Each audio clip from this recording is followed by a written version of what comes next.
ನಮ್ಮ ಜೊತೆ ಅತಿಥಿಗಳಿದ್ದಾರೆ. ಚಿನ್ನ ಬೆಳ್ಳಿ ಗಗನ ಕುಸುಮ ಆಗ್ತಾ ಇದೆ. ಇದು ಹಿಂಗೆ ಮುಂದುವರಿಯುತ್ತಾ ಮಾತನಾಡ್ತಾ ಹೋಗೋಣ. ಸರ್, ಈಗ ಸೆಂಟ್ರಲ್ ಬಜೆಟ್ ಬರ್ತಾ ಇದೆ. ಈ ಟ್ರಂಪ್ ತೆರಿಗೆ ಸಮರದ ಎಫೆಕ್ಟು ಎಲ್ಲರೂ ಇನ್ವೆಸ್ಟ್ಮೆಂಟ್ ಪರ್ಪಸ್ ಆಗಿ ಒಂದು ಬೇರೆ ಕರೆನ್ಸಿಯಾಗಿ ಗೋಲ್ಡನ್ನು ನೋಡ್ತಾ ಇದ್ದಾರೆ.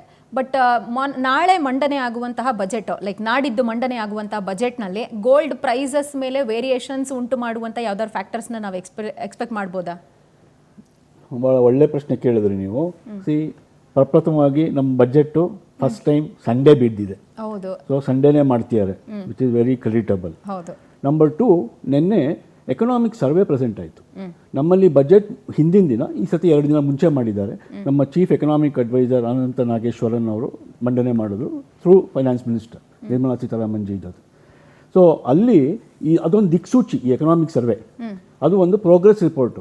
ಯಾಕಂದರೆ ಹಿಂದಿನ ವರ್ಷ ಅಂದರೆ ಈ ವರ್ಷ ಇನ್ನೂ ಮುಗಿದಿಲ್ಲ. ಸೊ 25-26 ನಾವು ಏನೇನು ಆ ಬಜೆಟಲ್ಲಿ ಹೇಳಿದ್ವಿ ಅದು ಎಲ್ಲಿ ತನಕ ಬಂದಿದೆ. ಇದರಲ್ಲಿ ಈ ಗೋಲ್ಡ್ ಆ್ಯಂಡ್ ಸಿಲ್ವರ್ ಪ್ರೈಸಸ್ ಬಗ್ಗೆ ಒಂದು ಸ್ಪೆಷಲ್ ಚಾಪ್ಟರ್ ಮೆನ್ಷನ್ ಮಾಡ್ಕೊಂಡಿದ್ದಾರೆ. ಓಕೆ. ಸೊ ಅಂದರೆ ಇದು ಯಾವಾಗಲೂ ಇದು ಡೈರೆಕ್ಷನ್ ಕೊಡುತ್ತೆ ಬಜೆಟ್ಗೆ. ಸೊ ಇದರಲ್ಲಿ ಸುಮಾರು ಇದು ಬಜೆಟಲ್ಲಿ ಬಂದ್ಬಿಡುತ್ತೆ. ಸೊ ಅದು ಒಂದು ಪ್ಯಾನಲ್ ಡಿಸ್ಕಷನ್ನಲ್ಲಿ ಅವರು ಪ್ಯಾನಲ್ ಇದೆ, ಸೊ ಅವ್ರು ಮಂಡಿಸ್ತಾರೆ, ಅದನ್ನು ಮಂಡಿಸಿದ್ದಾರೆ. ಸೊ ಇಲ್ಲದೆ ಈ ಥರ ಒಂದು ಇದಕ್ಕೆ ಒಂದು ಜಾಗ ಕೊಡ್ತಿರಲಿಲ್ಲ ಎಕನಾಮಿಕ್ ಸರ್ವೇಲಿ. ಸೊ ಅವ್ರು ಹೇಳ್ತಿದ್ದಾರೆ ಎಕನಾಮಿಕ್ ಅನ್ಸರ್ಟೆಂಟಿ ಇದೆ, ಗ್ಲೋಬಲ್ ಅನ್ಸರ್ಟೆಂಟಿ ಇದೆ, ನಮ್ಮ ದೇಶ ಭಾಳ ಚೆನ್ನಾಗಿ ಸ್ಟ್ರಾಂಗ್ ಮ್ಯಾಕ್ರೋಸ್, ಈ ಥರ ಮ್ಯಾಕ್ರೋ ಯಾವ ದೇಶದಲ್ಲೂ ಇಲ್ಲ ಪ್ರಪಂಚದಲ್ಲಿ, ನಮ್ಮ ದೇಶ ಇರೋ ಹಾಗೆ. ನಾವು ಅದಕ್ಕೆ ಹೇಳ್ತೀವಿ ಗೋಲ್ಡಿ ಆಕೆ ಹೇಳ್ತೀವಿ. ಸೊ ಏನಂದರೆ high GDP, low inflation, 7-7.5% GDP ನಮ್ಮ ದೇಶ, 140 ಕೋಟಿ ಜನ ಇಟ್ಕೊಂಡು. ಇನ್ಫ್ಲೇಷನ್ನು 2% ಕಡಿಮೆ ಇದೆ. ಇದರಂಥ ಒಳ್ಳೆ ಒಂದು ಹ್ಯಾಪಿ ಸಿಚುವೇಶನ್ನು ಯಾವ ದೇಶಕ್ಕೂ ಇಲ್ಲ. ಈ ಥರ ಪರಿಸ್ಥಿತಿಯಲ್ಲೂ ಸ್ವಲ್ಪ ಹುಷಾರಾಗಿರಬೇಕು ಅಂತ ಆ ಚಾಪ್ಟರ್ ಹೇಳುತ್ತೆ. ಸೊ ಅದೇನು ನಾವು ಮೊದಲೇ ಹೇಳ್ದಂಗೆ ಈ ಟ್ಯಾರಿಫ್ ಗಲಾಟೆ, ಆಮೇಲೆ ಇರಾನ್ ವಾರು, ಆಯಿಲ್ ಮೇಲೆ ಪರಿಣಾಮ ಬೀಳುತ್ತಾ, ಇಷ್ಟೆಲ್ಲ ಹೇಳುವಾಗ ಈ ರೇಟ್ ಬಗ್ಗೆ ಹೇಳಿದ್ದಾರೆ. ಈ ರೇಟ್ ಬಗ್ಗೆ ಹೇಳುವಾಗ ಅವ್ರು ಏನು ಇಂಡಿಕೇಟ್ ಮಾಡಿದ್ದಾರೆ ಅಂದರೆ ಅನಾಲಿಸಿಸ್ ಆ್ಯಂಡ್ ಡಾಟಾ ಇಟ್ಕೊಂಡು, ಸುಮ್ಮನೆ ಅಲ್ಲ.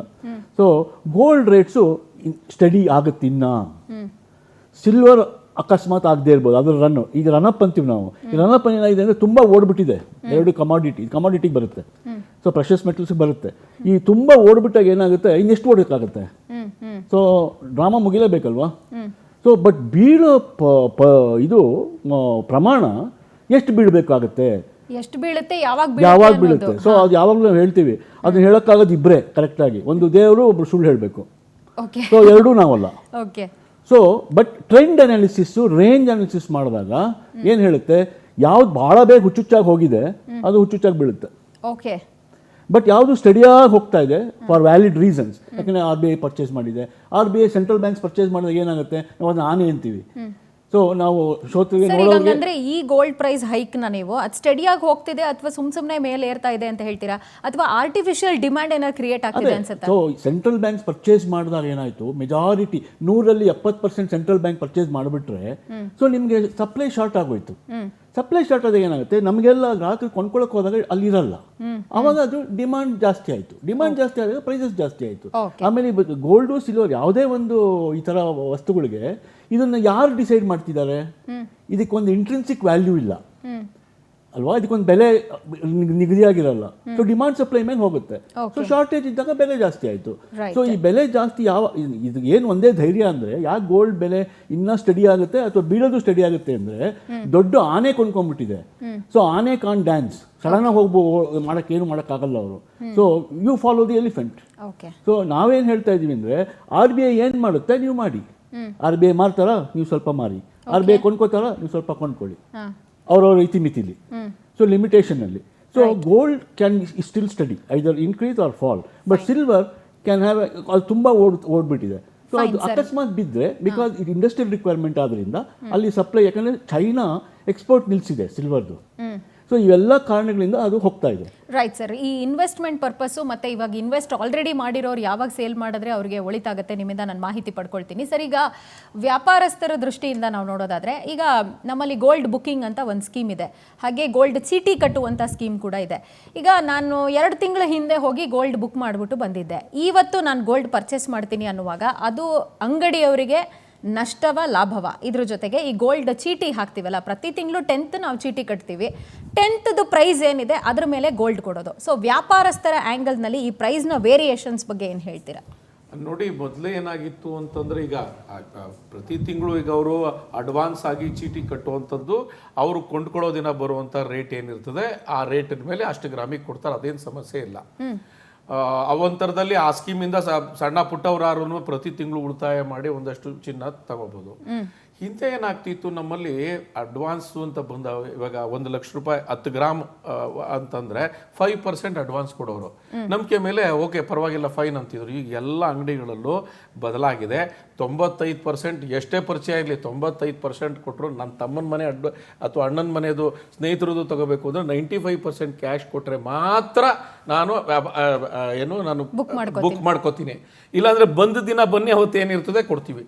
ಎಷ್ಟು ಕೊಡ್ತೀರಾ ಅಷ್ಟಕ್ಕೆ ಬುಕ್ ಮಾಡ್ತೀವಿ ಅಂತ.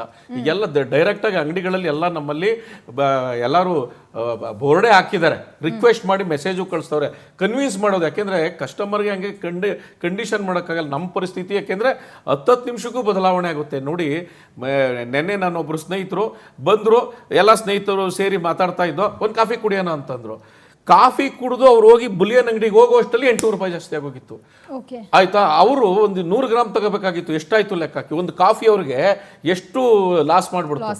ಸೊ ಅಂದ್ರೆ ಇವತ್ತು ಅಲ್ಲಿ ಹೆಂಗ್ ಲೆಕ್ಕ ಅಂತಂದ್ರೆ, ನೀವು ಟೇಬಲ್ ಮೇಲೆ ಬುಲಿಯನ್ ಹತ್ರ ಟೇಬಲ್ ಮೇಲೆ ಫಿಸಿಕಲ್ ಆಗಿ ಹಿಂಗೆ ಕೊಟ್ಟಾಗ ಎಸ್ ಅಂದಾಗ ಅವ್ರು ಏನು ಲಾಕ್ ಮಾಡ್ತಾರ ಅದು ಅವನ ಹಣೆ ಬರ, ಯಾರೋ ಮಾರೋನ ಹಣೆ ಬರ, ಅಷ್ಟು ಕೊಡಬೇಕಾಗುತ್ತೆ.